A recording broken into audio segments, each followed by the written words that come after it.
Welcome to The Baton, a John Williams musical journey. Join host Jeff Commings as he takes you through the career of the illustrious film composer John Williams, starting with his debut in 1959 through more than 100 films in 60 years. In this episode, we feature the music from Sleepers, made in 1996. And here's your host, Jeff Commings.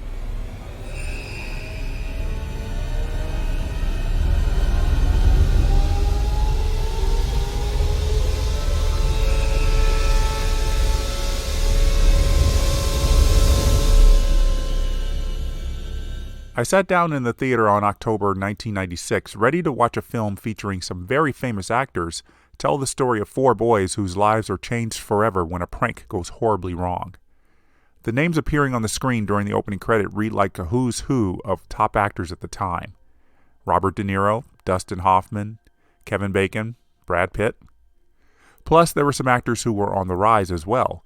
Jason Patric, Billy Crudup, and Minnie Driver. But all of those names meant nothing once John Williams' name flashed on the screen. I did not know he was involved with Sleepers before buying a ticket that day, and seeing his name increased my excitement about the film. When the film was over, I was impressed by what I had heard from John Williams, but not blown away. I was impressed because it featured a different sound than I had heard from Williams, but at the same time, I felt let down that there wasn't a big John Williams fanfare or theme that stuck in my head after the movie ended. And now, with the knowledge of the past 77 movies featuring John Williams music before Sleepers, it impresses me a little bit more as a score that sounds much different from pretty much anything else he had ever composed. Sleepers was directed by Barry Levinson, who had won a directing Oscar for Rain Man in 1989. He wrote and or directed a lot of great films in the 1980s and 1990s besides Rain Man. His first job as director was Diner, a great story about five friends whose relationships change over the years. He followed it up with The Natural, Good Morning Vietnam, Avalon, and Bugsy, just to name a few. As you can tell, Levinson did not stick with one particular genre or message in his films. To try and pigeonhole him would be quite difficult. When it came time to make Sleepers, Levinson had worked with some very good composers. Randy Newman and Hans Zimmer both worked on two films each with Levinson before Sleepers. Newman scored The Natural and Avalon, while Zimmer wrote music for Rain Man and Toys. At the time of Sleepers, Newman was hard at work with the animated film James and the Giant Peach, while Zimmer seemed to be bogged down with work on The Preacher's Wife. Whether or not Levinson reached out to his best collaborators is unknown, though we can all agree that Randy Newman wouldn't be the best choice for the very dark story in Sleepers. The music that Williams wrote for Sleepers has a couple of Zimmer touches to it, so I wonder if Levinson had the German composer in mind. The events that take place in Sleepers are based on a true story, or so our narrator says. Even the original novel's author and the main character share the same name. There was a New York Times article in fall 1996 that tried to question the validity of the events, which the author of the book, Lorenzo Carcaterra, asserts is truthful, even though some names and dates were changed. Hollywood executives did like the story and the publicity it was getting, and Warner Brothers snatched up the film rights for $2 million after the book was published in 1995. And as I said before, Levinson got some good actors to tell this story. Dustin Hoffman was back with Levinson 8 years after the two scored big with Rain Man. As for Kevin Bacon, he made his big film breakthrough in Diner, and he was back with Levinson 14 years later. This was De Niro's first film with Levinson, and he plays a street-tough priest like he's been portraying that character all his life. Brad Pitt was the bigger star of the rest of the cast. He was on a hot streak after being in Legends of the Fall and Interview with the Vampire in 1994, then getting an Oscar nomination for 12 Monkeys in 1995. As for Jason Patric, who played Carcaterra as an adult, his biggest film before this was in 1991 as an undercover cop in Rush. So this was an opportunity for Patric to break big into the big leagues as an actor. Filming wasn't rushed, but the decision was made to get the film out quickly before the controversy surrounding the tale's truthfulness died down. Brad Pitt, Minnie Driver, and Dustin Hoffman were the only top-billed cast members not to have grown up in or around New York City, and the authenticity the rest of the homegrown actors brought to Sleepers gives the film a gritty urban feel, and that translated somewhat to the score. I said earlier that my first impression of Williams' music for Sleepers was that it was unlike anything he had done before, and that's true. This was one of his most modern scores, which means that it doesn't rely heavily on the classical music techniques and orchestrations that brought a lot of fame to John Williams. What really stands out is the score uses a lot of electronic instruments that blends in well with the movie, probably his strongest use of synthesizers since Heartbeeps in 1981.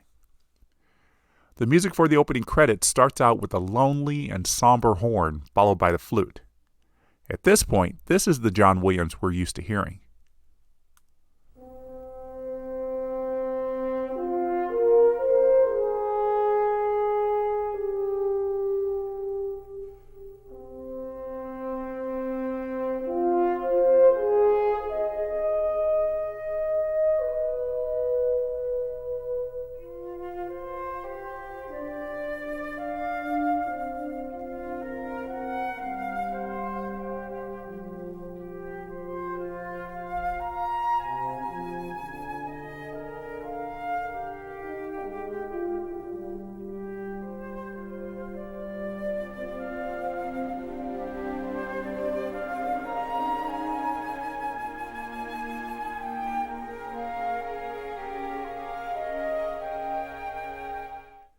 And then here come the electric basses to give it some edge and take us into new territory musically.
Parts of this opening title music, and even parts of the rest of the score, feel similar in tone to James Newton Howard's work in The Fugitive 3 years earlier.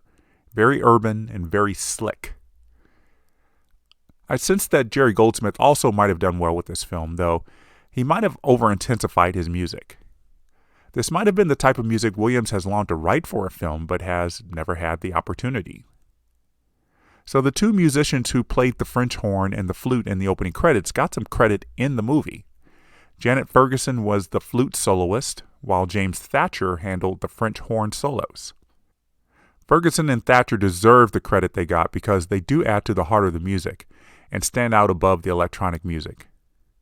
Thatcher's French horn will be responsible for the heavier main theme, which I feel will represent the tragic events that are about to come. Ferguson and her flute will come in to highlight the innocence of the four boys, and in some cases, the loss of that innocence. The development of this thematic material is hard to follow in this film because Williams is relying more on tonality than melody in this score. The boys pull a prank on a hot dog stand vendor, stealing his cart and threatening to let it tumble down some subway stairs. They lose their grip on the cart and it takes that tumble, severely injuring a man at the bottom of the stairs. The theft of the cart used the song Gimme Some Lovin' by the Spencer Davis Group. Then as the cart flies down the stairs, I think it's a combination of real sounds of the approaching subway train and modified synthesizer sounds, but it's not really music. The boys are sentenced to about 18 months in a penitentiary for juvenile delinquents. Before they are sentenced, Lorenzo goes to church for his duties as an altar boy, where he has a deep conversation with De Niro's Father Bobby. James Thatcher's French horn brings us into the scene with the main theme, but that electric bass is always underneath.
As Lorenzo begins to realize that he has to accept his punishment for the injury to the man in the subway, the synthesizers come in with the childhood theme as he begins weeping.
It's interesting that the synthesizers take over the performance of the childhood theme here. Janet Ferguson's flute would have been more touching. If you own the soundtrack of the Sleeper score, this track I just played is titled Father Bobby's Decision, so it's grossly mislabeled. I had been playing it a lot to try and sync it with the scenes later in the film when Father Bobby has to decide whether to take part in the trial, but the music didn't fit, and now I understand why. The boys are taken to the Wilkinson Home for Boys to serve out their 18-month sentence, and they encounter 4 guards who mentally, physically, and sexually abuse them repeatedly. It's during this time that Williams produces the standout cue of the film. The boys are challenged to a game of touch football against the guards, and the boys figure this is their way to get even. The whole scene is filmed in a strange blue hue, and it feels electronically charged before the first spike of the ball. John Williams starts off with a building intensity as the boys prepare their strategy.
What follows is, and isn't, quintessential John Williams action scoring.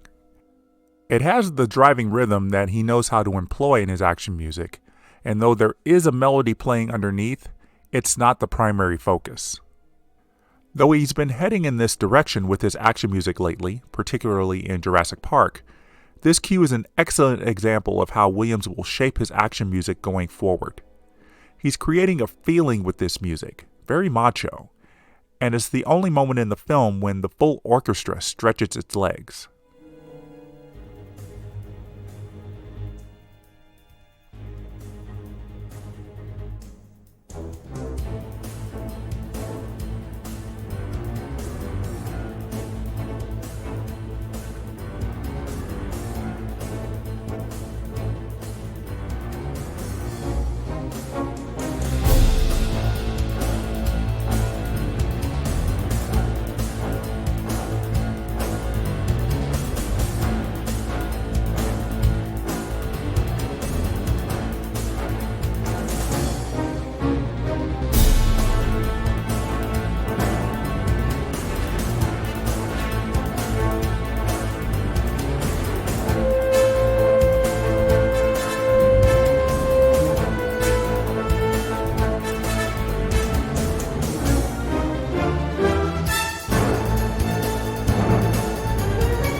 Nothing else in the score sounds like this, so it's definitely a standout cue in the literal sense of the word.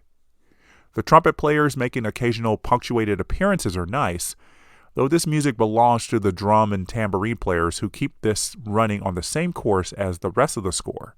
Very modern and slick. Lorenzo is released from the boys' prison early, and the guards decide to have one more secret gathering with the four boys. The music to start this scene brings us the main theme played sorrowfully as the boys vow to never speak of the abuse they suffered. Musically, this signifies the official end of the boys' innocence.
And the music takes a dark turn as the guards escort the boys down to the basement once more.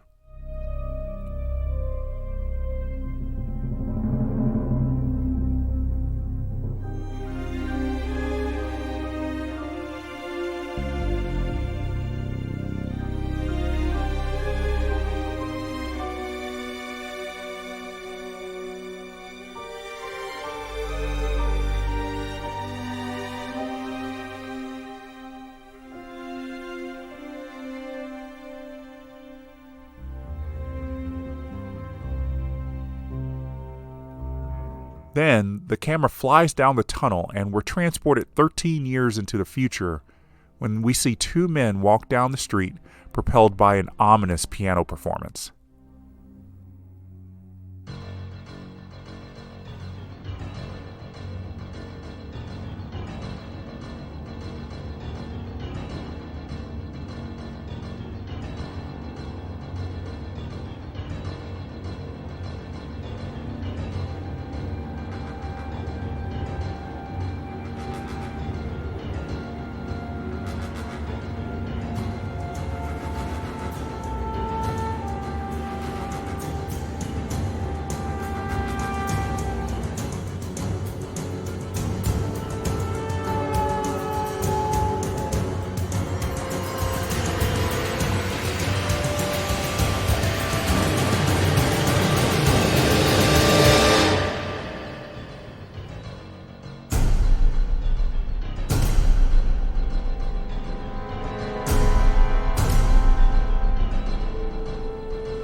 One of the techniques Williams employs in the score is an ostinato that plays during a lot of the second half of the film when the boys have grown up. Two of them run into one of the guards who sexually and physically abused them at the boys' prison and shoot him point blank. They are charged with murder, and one of the other friends volunteers to be the prosecuting attorney with designs to rig the case in order to get a not guilty verdict.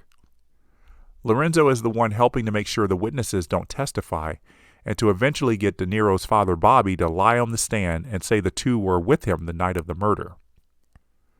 The music played during the staging of this plan features the nice ostinato on synthesizers, and the woodwinds as well, and it makes this plan feel urgent.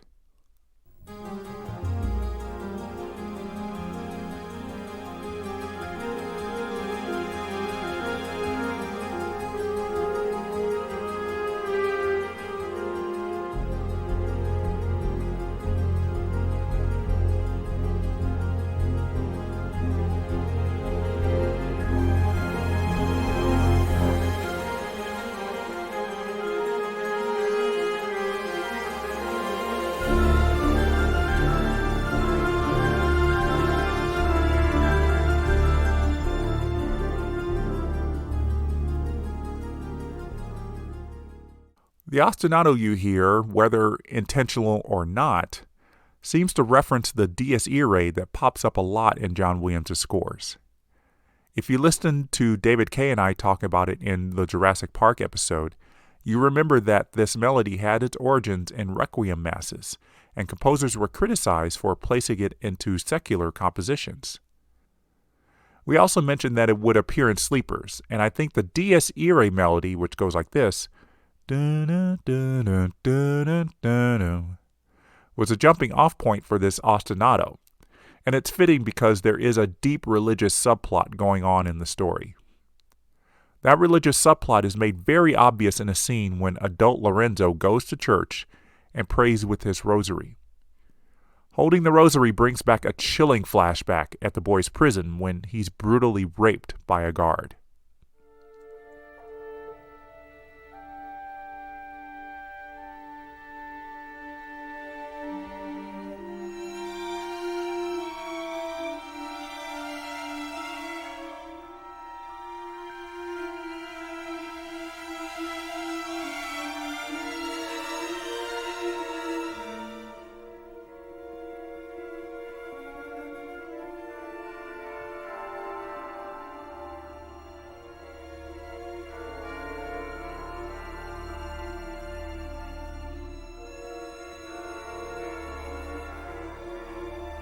The music gets more intense as the flashback begins.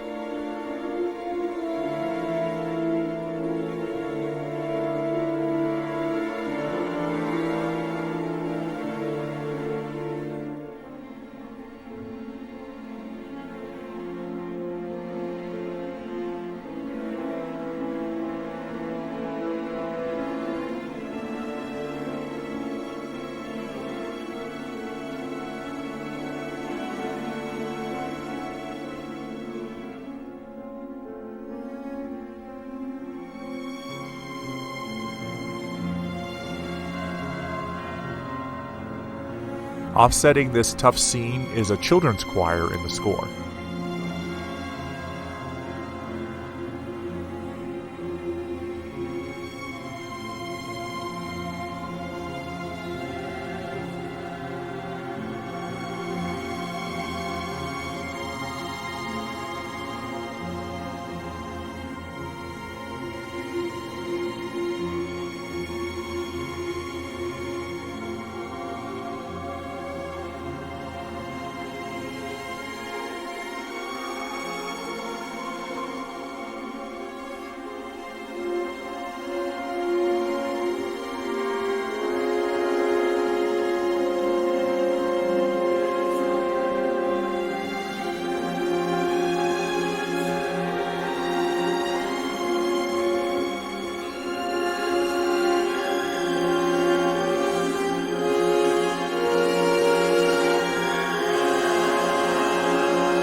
Williams makes an interesting choice for the music that plays as the not guilty verdict is read.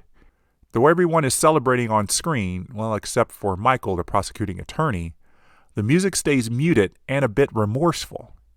The price of that not guilty verdict was high.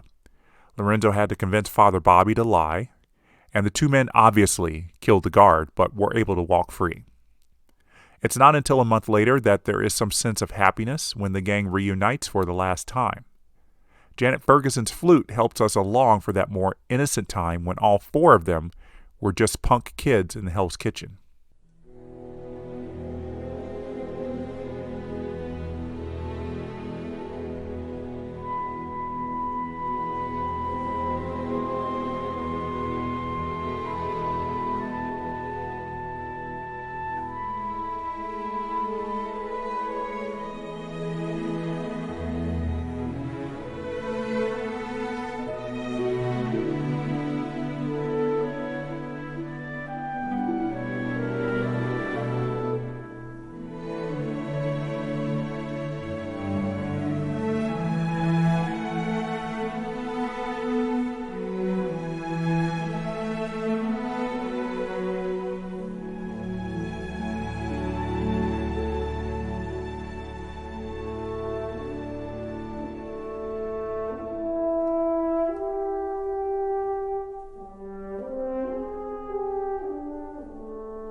The score at this point is broken up by a character singing Walk Like a Man, and then returns as we learn of everyone's lives after that final reunion. The two who killed the guard died young, and the music mourns their deaths. Then Barry Levinson chooses to close the film on the happiest moment in their lives, when the boys won a singing contest in school. And that's when John Williams can finally let the music celebrate, giving us optimistic chord progressions for the first time.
Well, come to think of it, I think the final few seconds tell us this happy moment isn't going to last, bringing us back down to reality with the return of that Dies Irae / Revenge Ostinato.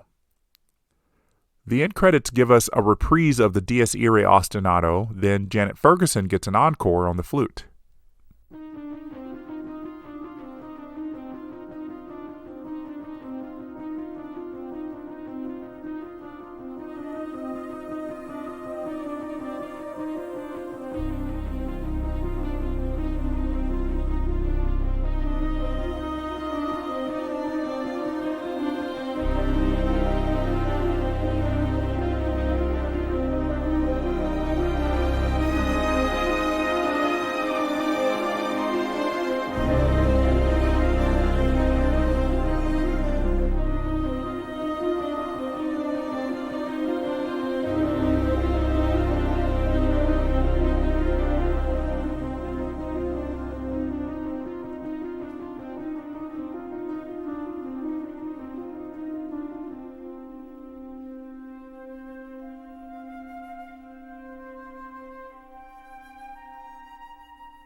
The music is about to get much more dramatic here.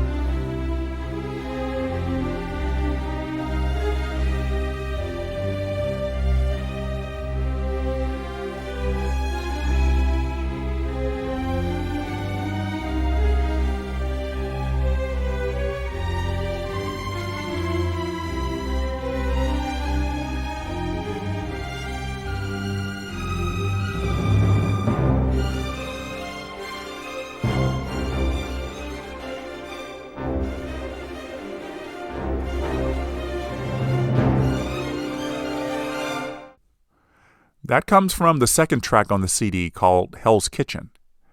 I read a discussion of the score on the John Williams Fan Network, and it seems like no one has seen the movie because they keep asking if Hell's Kitchen was written just for the soundtrack. Well, I'm here to say that it is the end credits music, and it's odd that it's the second track on the CD and not the last one. This harkens back to what Williams used to do when he had his soundtracks released on vinyl records, but I don't know why he would do it for the CD. So it's no surprise that Sleepers made $165 million at the box office. As I said, Brad Pitt was the biggest star in Hollywood and was voted sexiest man alive in 1995. So just having his name in the credits helped the movie. As I said, I was impressed by the score, but I didn't think it was outstanding. But apparently the Academy of Motion Picture Arts and Sciences did not agree with my assessment. John Williams received a nomination in the Original Dramatic Score category in the second year that the Academy split the score category in two. I was surprised to see the film's title among the 5 dramatic score nominees that year, though it was a relatively weak year for dramatic scoring. Outside of the eventual Best Picture winner, The English Patient, not many of the year's top films had standout scores. I will say, however, that I found David Arnold's score to Independence Day quite good, though it's possible many viewed the music and the movie itself as a ripoff to Star Wars. In any case, this nomination was very good news for John Williams, who would make some history with it. It was his 26th nomination for original score, making him the outright owner of the record for the most original score nominations. He had shared it with the legendary Max Steiner when he scored number 25 the year before. Adding in his adapted score nominations and his song nominations, John Williams scored nomination number 35 with Sleepers.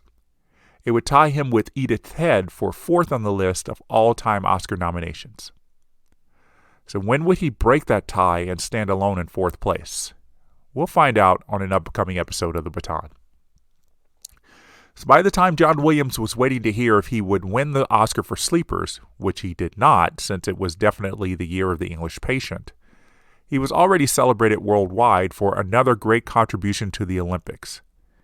It should be no surprise that Williams was asked to write music for the 1996 Olympics since it was being held in Atlanta, Georgia, and he was pretty much America's composer. After a successful composition for the 1984 Games, Williams put pencil to paper and churned out another great piece. And it was as far from his work on Sleepers as you could get, with bold trumpets and lush orchestration heralding the strength of the men and women who would participate in the Olympic Games. Fittingly, the piece is titled Summon the Heroes.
And here comes our friend Tim Morrison on the solo trumpet.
John Williams conducted this piece live at the opening ceremonies of the 1996 Olympics, and I remember watching him with delight. It was the first time I had seen Williams conduct an orchestra, and it was then that I resolved to see him conduct an orchestra in person. It would take 8 years, but it would eventually happen. Though the previous 2 themes Williams wrote for the Olympics received Grammy nominations, Summon the Heroes did not. It is a very rousing 6-minute composition, and it is my second favorite of his 4 Olympic compositions after the 1984 theme. Anyway, John Williams just had one score released in 1996, but he seemed to remain in very high demand.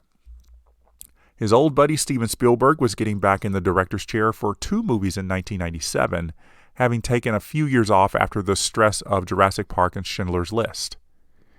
There was going to be a sequel to Jurassic Park, of course, and that would be followed by a film about African slaves, which would kick off a new business venture for Spielberg. In addition to those 2 films, Williams was going to work on 2 others, both of which didn't on the surface seem like attractive projects for the maestro. But he took them on, and we'll discuss all 4 of these films in the next 4 episodes of The Baton. Well, thanks everybody. It was so much fun looking back at John Williams' work in 1996, and I'm glad you were here for it. As always, please feel free to chime in with your thoughts on the show with an email to jeffswim@aol.com or write to my Twitter handle, jeffswim. And as always, I look forward to seeing reviews you post on Apple Podcasts, so please consider doing so. Thanks for joining me, and until next time, the baton is down.